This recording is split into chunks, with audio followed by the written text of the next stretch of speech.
اگلی پیشی پر استغاثہ کے مزید 3 گواہوں کے بیانات ہوئے، لیکن میں ان کے ذکر کو بھی گول کرتے ہوئے آگے بڑھوں گا کیونکہ اس روز کی سماعت میں کوئی بھی ایسی اہم بات سامنے نہیں آ سکی تھی جو اس کیس پر براہ راست اثر انداز ہو سکتی ہے۔ ایسی شہادتیں استغاثہ کی جانب سے شامل باجہ کی حیثیت رکھتی تھیں۔ میں نے اب تک جس انداز میں اس کیس کی پیروی کی تھی اس سے ملزم کی باتونی بیوی خوش اور استغاثہ انتہائی ناخوش تھا۔ وکیل استغاثہ اور انکوائری آفیسر کی بے اطمینانی اور تشویش میرے لیے طمانینت اور اطمینان کا باعث تھی۔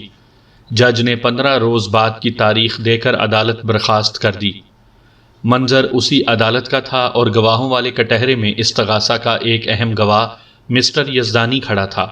یزدانی نے سچ بولنے کا حلف اٹھانے کے بعد اپنا مختصر سا بیان ریکارڈ کروایا، پھر جرح کا سلسلہ شروع ہو گیا۔ وکیل استغاثہ جج کی اجازت حاصل کرنے کے بعد یزدانی والے کٹہرے کے قریب پہنچ گیا اور اس کی آنکھوں میں دیکھتے ہوئے ٹھوس لہجے میں بولا، یزدانی صاحب، ملزم ایک طویل عرصے تک آپ کے ادارے سے وابستہ رہا ہے، بلکہ تا دم گرفتاری بھی اصولی طور پر آپ کے لیے ہی کام کر رہا تھا۔ اس رفاقت کے دوران آپ نے اسے کیسا پایا تھا؟ آپ کے سوال کا جواب دینے سے پہلے میں اسی سوال میں چھپے ایک اہم پوائنٹ کی وضاحت کرنا چاہوں گا، اور وہ پوائنٹ ہے تا دم گرفتاری۔ یزدانی نے ٹھہرے ہوئے لہجے میں کہا، میں ایسا نہیں سمجھتا کہ وہ تا دم گرفتاری میرے لیے کام کر رہا تھا۔ پھر آپ کیا سمجھ رہے ہیں یزدانی صاحب؟ وکیل استغاثہ نے استفسار کیا۔ وہ کھنکار کر گلا صاف کرتے ہوئے بولا، جیسا کہ ابتدائی کسی پیشی پر یہ انکشاف کیا گیا تھا کہ میرا ایک جاسوس مقتولہ چاولہ کے سٹاف میں شامل ہے جو مجھے وہاں کی خبریں دیتا رہتا تھا، تو واقعہ یہی ہے، بلکہ تھا۔ مس چاولہ کے قتل کے بعد ان باتوں کی اہمیت نہیں رہی۔ ہر ملک اپنے دشمن ملک کے اندر اور ہر کاروباری شخص اپنے حریف کاروباری ادارے کے اندر کوئی نہ کوئی جاسوس ضرور پال کر رکھتا ہے۔ یہ بزنس سیکرٹ ہوتا ہے۔ میرے ملازمین میں سے بھی ایسا ایک آدھ یقیناً ہوگا جو کسی دوسرے حریف کو رپورٹنگ کرنے میں مصروف رہتا ہوگا۔ اینی ہاؤ، وہ لمحے بھر کو متوقف ہوا، پھر اپنی بات مکمل کرتے ہوئے بولا، میرے کہنے کا مطلب یہ ہے کہ مجھے بھی قبل از وقت یہ معلوم ہو گیا تھا کہ ملزم عنقریب میرے ادارے کو خیر بات کہنے کے لیے پر تول رہا ہے، لہٰذا میں نے اپنے دل اور ادارے کے دروازے اس پر بند کر دیے تھے۔ میرے ایک سیریل کی ایک آدھ قسط اس کے پاس تھمی ہوئی تھی، بس اسی کا انتظار کر رہا تھا۔ اس کے بعد میں خود اسے کک آؤٹ کر دیتا۔ بات ختم کرتے ہی یزدانی نے نفرت آمیز انداز میں ملزم کی طرف دیکھا۔ وکیل استغاثہ نے اگلا سوال کیا، یزدانی صاحب، ملزم پر مس چاولہ کو قتل کرنے کا الزام ہے۔ ساری تفصیل آپ کے علم میں آ چکی ہے، آپ اس بارے میں کیا کہتے ہیں؟ جب سب کچھ منظر عام پر آ چکا ہے تو میں مزید کیا کہوں گا؟ وہ سادگی سے بولا، مجرم کو اس کے کردہ جرم کی قرار واقعی سزا ضرور ملنی چاہیے تاکہ وہ آئندہ کسی قسم کی غداری یا قتل کے لیے باقی نہ رہے۔ یزدانی کے آخری جملے کا صاف صاف مطلب یہی تھا کہ وہ ملزم کو پھانسی پر لٹکا ہوا دیکھنے کا خواہاں تھا۔ وکیل استغاثہ نے اسی نوعیت کے 2-4 نکیلے سوالات کے بعد جرح ختم کر دی۔ میں اپنی باری پر گواہوں والے کٹہرے کے پاس آن کھڑا ہوا۔ میں نے استغاثہ کے گواہ کی آنکھوں میں دیکھتے ہوئے کہا، یزدانی صاحب، آپ نے ابھی ابھی وکیل استغاثہ کے ایک سوال کے جواب میں کہا ہے کہ آپ اپنے سیریل کی آخری قسط کا انتظار کر رہے تھے، اس کے بعد آپ ملزم کو اپنے ادارے سے کک آؤٹ کر دیتے۔ کیا آپ کا یہ رویہ کاروباری اصولوں کے منافی نہیں ہوتا؟ وہ قدرے تنزیہ لہجے میں بولا، وکیل صاحب، آپ ہی بتا دیں مجھے اس صورتحال میں کیا کرنا چاہیے تھا؟ میرا مطلب ہے جب آپ کو اپنے مخبر سے یہ پکی اطلاع مل گئی تھی کہ ملزم مس چاولہ کے ساتھ مستقبل جوڑنے کا ارادہ رکھتا ہے تو آپ کو چاہیے تھا بیٹھ کر اس سے بات کرتے۔ میں نے وضاحت کرتے ہوئے کہا، میرا خیال ہے آپ کو اسے زیادہ معاوضے کی آفر کرنا چاہیے تھی۔ کام کے افراد کو روک کر رکھا جاتا ہے یزدانی صاحب۔ کام کے افراد کو؟ وہ استہزائیہ لہجے میں بولا، یہ اس سال کا سب سے بڑا لطیفہ ہے وکیل صاحب۔ آپ جسے کام کا آدمی کہہ رہے ہیں، میری نظر میں اس کی اہمیت خالی کارتوس سے زیادہ کچھ نہیں تھی۔ میں اسے اپنے ادارے کی گن میں ڈال کر اچھی طرح استعمال کر چکا تھا۔ میں جانتا تھا کہ وہ اب میرے کام کا نہیں رہا۔ میں نے اس کی بہترین صلاحیتیں نچوڑ لی تھیں، شاید آپ نے اسے پڑھا نہیں۔ وہ متوقف ہو کر سوالیہ نظر سے مجھے دیکھنے لگا۔ میں نے واقعی اپنے موکل کی کوئی کہانی نہیں پڑھی تھی، لہٰذا نفی میں گردن ہلا دی۔ وہ اپنی بات کو آگے بڑھاتے ہوئے بولا، پھر آپ کو کیا پتا کہ اس کی تحریروں میں ضعف آ چکا تھا، یہ چلے ہوئے کارتوس کی طرح خالی ہو گیا تھا۔ اس کے چلے جانے سے میری صحت اور کاروبار پر کوئی فرق نہ پڑتا۔ اگر یہ واقعی میرے لیے ناگزیر ہوتا تو میں اسے مس چاولہ سے دوگنا معاوضے کی پیشکش کر دیتا۔ وہ اناڑی اور نا تجربے کار عورت مجھ سے بڑی پبلشر تو نہیں تھی۔ اپنے بارے میں یزدانی کے خیالات سن کر میرا موکل پیچ و تاب کھا کر رہ گیا تھا، لیکن وہ خاموش رہنے پر مجبور تھا۔ یزدانی نے ملزم کے لیے کھل کر اپنی نفرت کا اظہار کر دیا تھا۔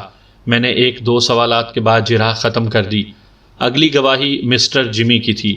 یہ استغاثہ کا ایک اہم گواہ تھا اور میں نے بڑی بےتابی سے اس کا انتظار کیا تھا۔ جمی مقتولہ کی بڑی بہن کا بیٹا تھا، اس کے والدین کا انتقال ہو چکا تھا۔ وہ مس چاولہ کے بنگلے پر ہی رہتا تھا، مقتولہ کے سوا اس کا دنیا میں اور کوئی نہیں تھا۔ جمی نے سچ بولنے کا حلف اٹھانے کے بعد اپنا بیان ریکارڈ کروا دیا تو وکیل استغاثہ خانہ پوری کے لیے اس کے کٹہرے کے پاس پہنچ گیا۔ خانہ پوری میں نے اس لیے کہا ہے کہ اس نے صرف وہی سوالات پوچھے تھے جن سے استغاثہ کی توثیق ہوتی تھی۔ وکیل استغاثہ نے جمی کو فارغ کیا تو جج کی اجازت سے میں جرح کے لیے اس کے قریب چلا گیا۔ میں نے اس کی آنکھوں میں دیکھتے ہوئے سوال کیا، مسٹر جمی، تمہارا اصل نام کیا ہے؟ بچپن میں میرا نام جمیل رکھا گیا تھا۔ وہ میرے اس غیر متعلق سوال پر جھنجھلا کر بولا، لیکن بچپن ہی میں مجھے جمیل کے بجائے جمی پکارا جانے لگا اور اب تک میں جمی ہی ہوں۔ کیا آپ کو جمیل کہہ کر مخاطب کر سکتا ہوں؟ میں نے سرسری لہجے میں پوچھا۔ میں آپ کو ایسا کرنے سے روک تو نہیں سکتا وکیل صاحب، وہ برا سا منہ بناتے ہوئے بولا، لیکن مجھے جمی کہلوانا ہی پسند ہے۔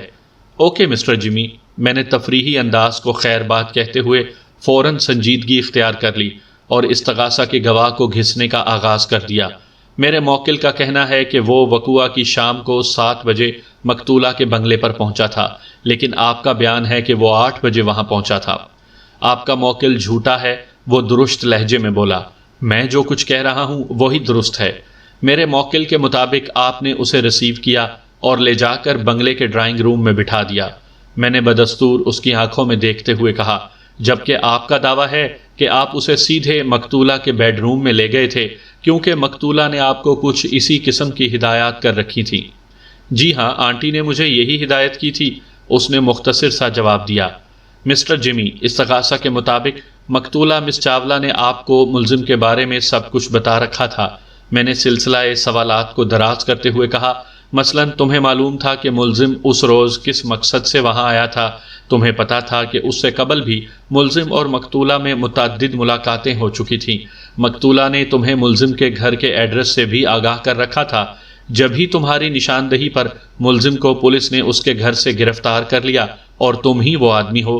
میں نے ڈرامائی انداز میں توقف کیا، پھر اپنی بات مکمل کرتے ہوئے کہا، تم ہی وہ آدمی ہو جو اس بات کا بھی گواہ ہے کہ وقوعہ کے روز ملزم اور مقتولہ میں کیا گفتگو ہوئی تھی۔ ملزم نے کس طرح یہ بھانپ لیا کہ اس کا مستقبل خطرے میں ہے اور وہ اپنے مستقبل کو بچانے کے لیے مس چاولہ کی زندگی سے کھیلنے پر تیار ہو گیا۔ ایم آئی رائٹ؟ جی، اس نے اثبات میں گردن ہلائی۔ آپ بالکل ٹھیک کہہ رہے ہیں۔ میں نے ذرا مختلف زاویے سے جرح کو آگے بڑھاتے ہوئے کہا، مسٹر جمی، میرے موکل کے مطابق آپ اسے مقتولہ کے ڈرائنگ روم میں اور آپ کے مطابق بیڈ روم میں پہنچا کر غائب ہو گئے تھے۔ آپ نے جانے سے پہلے صرف اتنا کہا تھا، میں آنٹی کو بھیجتا ہوں۔ تھوڑی دیر کے بعد مقتولہ ڈرائنگ روم میں آئی۔ مقتولہ اور ملزم میں مختصر سی بات ہوئی اور وہ واپس چلی گئی۔ پھر آپ ملزم کو رخصت کرنے بنگلے کے گیٹ تک آئے تھے۔ بالکل غلط، وہ میری بات پوری ہونے سے پہلے ہی تیز آواز میں بولا۔ آپ کا موکل سراسر جھوٹا ہے۔ میں اسے بنگلے کے گیٹ تک چھوڑنے نہیں گیا تھا اور میں نے اسے ڈرائنگ روم میں بھی نہیں بلکہ آنٹی کے بیڈ روم میں پہنچایا تھا۔ ٹھیک ہے، ایک لمحے کے لیے میں تمہاری بات کو درست مان لیتا ہوں، میں نے مصلحت آمیز انداز میں کہا۔ تم نے اپنی آنٹی کی ہدایت پر ملزم کو بیڈ روم ہی میں پہنچایا ہوگا۔ تمہارے بیان کے مطابق ملزم 8 بجے شام بنگلے پر پہنچا تھا۔ ذرا سوچ کر بتاؤ، اس کی واپسی کتنے بجے ہوئی تھی؟ 8:30 بجے، اس نے 2 ٹوک انداز میں جواب دیا۔ آپ نے جتنے وثوق سے جواب دیا ہے اس سے تو ظاہر ہوتا ہے کہ آپ نے ملزم کے رخصت ہونے پر گھڑی میں وقت دیکھا تھا۔ میں نے گہری سنجیدگی سے پوچھا۔ جی ہاں، میں نے گھڑی میں وقت دیکھا تھا، وہ پر اعتماد لہجے میں بولا۔ مسٹر جمی، آپ کا یہ جواب اس امر پر دلالت کرتا ہے کہ آپ نے جاتے ہوئے ملزم کو اپنی آنکھوں سے دیکھا تھا۔ میں نے اسے ٹریپ کرنے کی کوشش کی، ورنہ آپ اتنے وثوق سے یہ بات نہیں کہہ سکتے تھے، ہے نا؟ جی ہاں، جی نہیں، وہ الجھن زدہ انداز میں بولا۔ مسٹر جمی، آپ وکیل صاحب کے سوال کا جواب ہاں یا نہ میں دیں، جج نے تنبیہی لہجے میں کہا۔ آپ نے ملزم کو وقوع کی رات جائے واردات سے رخصت ہوتے ہوئے دیکھا تھا یا نہیں؟ گواہ کے چہرے پر کچھ اس قسم کے تاثرات نمودار ہوئے جیسے اچانک اس کے اوپر کوئی بہت بڑی افتاد آن پڑی ہو۔ جھرجھراتی ہوئی آواز میں اس نے جج کے سوال کا جواب دیا۔ جناب، میں نے ملزم کو بنگلے سے رخصت ہوتے ہوئے تو دیکھا تھا، لیکن میں اسے گیٹ تک چھوڑنے نہیں گیا تھا۔ اس سلسلے میں یہ جھوٹ کہتا ہے۔ جج نے گواہ کی وضاحت کے بعد سوالیہ نظر سے میری طرف دیکھا۔ میں نے سلسلہ جرح کو آگے بڑھاتے ہوئے کہا، مسٹر جمی، آپ نے وقوع کی رات ٹھیک 8:30 بجے ملزم کو بنگلے کے گیٹ سے رخصت ہوتے دیکھا تھا۔ اس کا مطلب ہے آپ بنگلے کے اندرونی حصے میں نہیں بلکہ باہر کہیں گیٹ کے قریب ہی موجود تھے، جو آپ نے اسے اپنی آنکھوں سے جاتے ہوئے دیکھ لیا تھا۔ کیا آپ معزز عدالت کو یہ بتانا پسند کریں گے کہ اس وقت آپ اپنے بنگلے کے کون سے حصے میں کھڑے تھے؟ اس سوال نے جمی کو گھما کر رکھ دیا۔ میں نے دیکھا اس کے چہرے پر ایک رنگ سا آ کر گزر گیا تھا، لیکن سوال کا جواب دینا بھی ضروری تھا، لہٰذا وہ خود کو سنبھالتے ہوئے بولا، میں اس وقت گیراج کے پاس کھڑا تھا۔ گیراج سے گیٹ کا فاصلہ 20-25 گز کا ہے اور وہاں کھڑے ہو کر گیٹ بڑا واضح نظر آتا ہے۔ ایک ذاتی سا سوال ہے مسٹر جمی، اگر آپ مائنڈ نہ کریں تو۔ میں نے کہا، جی پوچھیں۔ میں یہاں آپ کے سوالات کے جوابات دینے ہی آیا ہوں۔ وہ رومال کی مدد سے پیشانی کا پسینہ پونچھتے ہوئے بولا، آپ کو اجازت لینے کی ضرورت نہیں۔ تھینکس مائی ڈیئر، میں نے دوستانہ انداز میں کہا، پھر پوچھا، مسٹر جمی، کیا آپ معزز عدالت کو یہ بتانا پسند کریں گے کہ وقوع کے روز رات 8:30 بجے آپ گیراج کے پاس کھڑے کیا کر رہے تھے؟ میں اپنی گاڑی کا انجن چیک کر رہا تھا، وہ نروس لہجے میں بولا۔ صاف نظر آتا تھا کہ اس نے بہانہ بنانے کی کوشش کی تھی۔ میں نے سوالات میں جارحانہ تیزی لاتے ہوئے کہا، آپ کی گاڑی کے انجن کے ساتھ ایسا کیا مسئلہ ہو گیا تھا مسٹر جمی؟ جناب، میں کوئی موٹر مکینک نہیں ہوں جو اس مسئلے کی وضاحت کر سکوں، وہ قدرے چڑھ کر بولا۔ بس میں نے گاڑی کا بونٹ اٹھایا ہوا تھا اور اس کے انجن کی خرابی کو سمجھنے کی کوشش کر رہا تھا۔ میں نے اس کے جواب کے آخری جملے کو خود کلامی کے سے انداز میں دہرایا، پھر قدرے چبھتے ہوئے انداز میں استفسار کیا، مسٹر جمی، کسی مسئلے کو سمجھنے کی کوشش کرنے کا مطلب یہ ہوتا ہے کہ آپ ذہنی طور پر اور جسمانی طور پر اس شے کے ساتھ نبرد آزما ہیں۔ ذرا سوچ کر بتائیں، آپ اپنی گاڑی کے انجن کے ساتھ کتنی دیر سے لگے ہوئے تھے؟ تقریباً آدھے گھنٹے سے۔ اس نے بے دھیانی میں میرے بچھائے ہوئے جال میں قدم رکھ دیا۔ میں نے غیر محسوس طور پر اس جال کو کھینچنا شروع کر دیا۔ مسٹر جمی، آپ نے وقوع کی رات ٹھیک 8:30 بجے ملزم کو بنگلے کے گیٹ سے نکلتے دیکھا۔ اس وقت آپ پچھلے آدھے گھنٹے سے گاڑی کے انجن کا کوئی فالٹ سمجھنے میں مصروف تھے، ایم آئی رائٹ؟ اسے یہ تو محسوس ہو گیا کہ کہیں کوئی گڑبڑ ہو چکی ہے، لیکن کہاں اور کیا، یہ فوری طور پر اس کی سمجھ میں نہ آ سکا، لہٰذا الجھن زدہ انداز میں اس نے میرے استفسار کی تصدیق کر دی۔ جی، آپ بالکل ٹھیک کہہ رہے ہیں۔ جواب دینے کے بعد وہ پریشان نظروں سے وکیل استغاثہ کو دیکھنے لگا، لیکن میں اس نازک مرحلے پر وکیل استغاثہ کو آبجیکشن یور آنر جیسا کوئی نعرہ مستانہ لگانے کا کوئی موقع فراہم نہیں کر سکتا تھا، لہٰذا میں نے گواہ کو مکمل طور پر اپنے کنٹرول میں رکھتے ہوئے جلدی سے ایک اہم سوال داغ دیا۔ مسٹر جمی، آپ کے بیان کے مطابق ملزم وقوع کی رات ٹھیک 8 بجے مقتولہ کے بنگلے پر پہنچا۔ آپ نے اپنی مقتولہ آنٹی کی ہدایت کے مطابق اسے بیڈ روم تک پہنچا دیا۔ آپ ہی کے دعوے کی روح سے ملزم ٹھیک 8:30 بجے بنگلے سے رخصت ہو گیا۔ آپ نے گیراج کے قریب کھڑے کھڑے اسے گیٹ سے نکلتے دیکھا، جہاں آپ پچھلے آدھے گھنٹے سے گاڑی کا کوئی فالٹ سمجھنے کی کوشش میں مصروف تھے۔ اس کا مطلب تو یہ ہوا کہ میں لمحے بھر کو سانس درست کرنے کے لیے متوقف ہوا، پھر سنسنی خیز لہجے میں بولا، اس کا مطلب تو یہ ہوا کہ آپ ملزم کو اپنی آنٹی کے بیڈ روم میں پہنچا کر سیدھے گیراج کی طرف آ گئے تھے، ہے نا؟ اس کے چہرے پر شکنجے میں پھنسی ہوئی لکڑی جیسا کرب نمودار ہوا، لیکن فرار کی ساری راہیں میں اس کی بے خبری میں مسدود کر چکا تھا، چنانچہ وہ مریل سی آواز میں بولا، جی ہاں۔ اس کا جواب اثبات میں آیا تو میں فوراً شیر ہو گیا۔ استغاثہ کے تابوت میں آخری کیل ٹھونکنے کا وقت آ گیا تھا، لہٰذا یہاں پر میں ایک لمحے کی تاخیر یا کوتاہی کا متحمل نہیں ہو سکتا تھا۔ میں نے کھنکار کر گلا صاف کیا اور بآواز بلند کہا، مسٹر جمی، وکیل استغاثہ کے دعوے کے مطابق تم وہ اہم گواہ ہو جس نے ملزم اور مقتولہ کے درمیان ہونے والی گفتگو سنی تھی، اور اس دوران ملزم نے اخلاق سے گری ہوئی ایک ایسی حرکت کی کہ مقتولہ بھڑک اٹھی۔ وہ ملزم کی بدنیتی کو بھانپ گئی اور اس معاہدے سے صاف انکار کر دیا جس کی غرض سے ملزم اس روز مقتولہ کے بنگلے پر گیا تھا۔ میں نے چند لمحات توقف کیا، پھر اضافہ کرتے ہوئے کہا، اس کیس کے تفتیشی افسر مسٹر آوان نے میری جرح کے جواب میں معزز عدالت کے روبرو بتایا ہے کہ جب مقتولہ نے بھڑک کر معاہدے سے انکار کر دیا تو ملزم نے خود کو کارنر محسوس کرتے ہوئے مقتولہ کو موت کے گھاٹ اتار دیا اور بنگلے سے نکل گیا۔ بعد میں آپ کو کسی ضروری کام سے مقتولہ کے بیڈ روم میں جانے کی ضرورت محسوس ہوئی تو آپ نے مقتولہ کو خون میں لت پت پایا اور پولیس کو ٹھیک 8:30 بجے فون کر کے اس واردات کی اطلاع دی۔ میں ایک مرتبہ پھر رکا اور جمی کی آنکھوں میں جھانکتے ہوئے سوال کیا، مسٹر جمی، کیا آپ کو ٹیلی پیتھی کا علم آتا ہے؟ جی، یہ کون سا علم ہے؟ وہ بوکھلاہٹ آمیز لہجے میں بولا۔ میں نے تمسخرانہ انداز میں اسے دیکھا اور کہا، یہ علم بہت پراسرار ہے۔ تم یوں سمجھو کہ اپنا پیغام دوسرے کے ذہنوں تک پہنچانے اور دوسروں کے دلوں کا حال جاننے کا سائنسی طریقہ ہے۔ میں ایسا کوئی علم نہیں جانتا۔ اس کی الجھن عروج کو پہنچ گئی۔ پھر میں نے غراہٹ آمیز لہجے میں کہا، پھر یہ کیسے ممکن ہے مسٹر جمی کہ تم 8 بجے سے لے کر 8:30 بجے تک گیراج میں اپنی گاڑی کے انجن کے ساتھ مصروف بھی رہو اور اسی دوران تم نے ملزم اور مقتولہ کے درمیان ہونے والی گفتگو بھی منو ان سن لی ہو، جبکہ تم ٹیلی پیتھی بھی نہیں جانتے؟ اچانک وہ بے حد خوف زدہ نظر آنے لگا، بکھری ہوئی آواز میں بولا، میں نے آنٹی کو قتل نہیں کیا۔ یہ تم سے کون پوچھ رہا ہے کہ تم نے کسی کو قتل کیا ہے یا نہیں؟ میں نے سخت لہجے میں کہا، میں تو تمہاری روحانی قوت ٹیلی پیتھی کی بات کر رہا ہوں مسٹر جمی۔ آپ باتوں کے ہیر پھیر سے مجھے پھنسانے کی کوشش کر رہے ہیں۔ وہ اپنے خشک ہوتے ہونٹوں پر زبان پھیرتے ہوئے بولا، پانی، مجھے شدید پیاس لگی ہے۔ مسٹر جمی، تمہیں اس وقت تک پانی نہیں مل سکتا جب تک تم میرے سوال کا جواب نہیں دے دیتے۔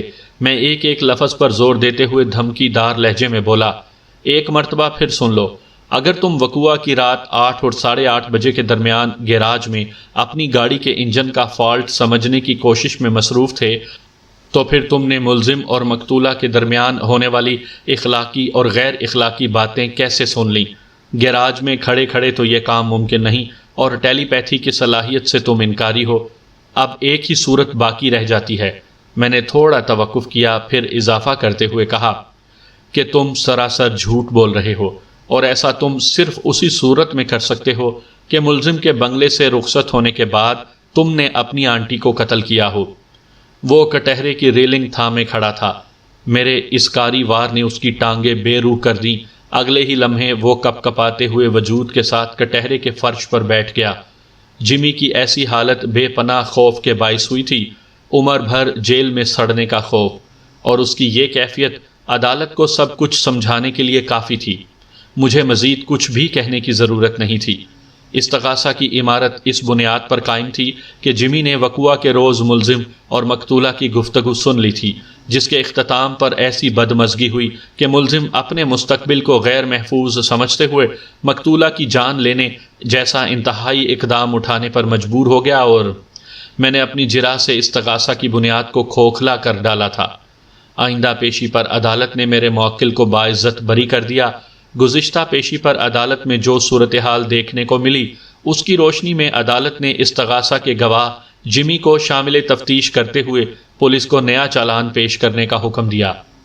جمی کے پاس اقبال جرم کے سوا کوئی چارہ نہیں تھا، سو اس نے یہی راہ اختیار کی۔ اپنے اقراری بیان میں اس نے بتایا کہ وہ اپنی آنٹی یعنی مس چاولہ کا واحد قریبی رشتہ دار تھا، اور اس نے یہ قتل دولت اور جائیداد کے لالچ میں کیا تھا۔ اس کے گیم میں ملزم کی حیثیت قربانی کے بکرے جیسی تھی۔ یہ الگ بات ہے کہ میری کوشش نے ملک کے ایک معروف قلم کار کو ضائع ہونے سے بچا لیا تھا، جمی نے چھپ کر یہ منظر دیکھ لیا تھا کہ ملزم نے مقتولہ کو ایک پسٹل اٹھا کر دیا ہے، لہٰذا سائلنسر کے ساتھ اس نے پسٹل کو ملزم کے خلاف استعمال کر ڈالا تھا۔ میرا موکل تو باعزت بری ہو گیا، لیکن ایک سوال کافی عرصے تک میرے ذہن کو الجھاتا رہا، اور وہ سوال مقتولہ کے عمل سے متعلق تھا۔ مس چاولہ نے جس طریقے سے میرے موکل سے پسٹل وصول کیا تھا، اس سے تو یہی ظاہر ہوتا تھا کہ وہ کسی کو قتل کرنے کا ارادہ رکھتی ہے یا کسی کو قتل کے کیس میں پھنسانا چاہتی ہے، لیکن کس کو؟ یہ بڑا پراسرار سوال تھا جس کا جواب صرف مس چاولہ ہی دے سکتی تھی، جو کہ اب اس دنیا میں موجود نہیں تھی۔ وہ آنکھ اوجھل ہوئی تو اس کے ساتھ ہی یہ راز بھی پہاڑ اوجھل ہو گیا۔ بہرحال یہ طے ہے کہ وہ میرے موکل کو قتل کرنا یا کروانا نہیں چاہتی تھی۔ ذہین سامعین اندازہ لگانے کی کوشش کریں کہ مس چاولہ کے ذہن میں کیا تھا۔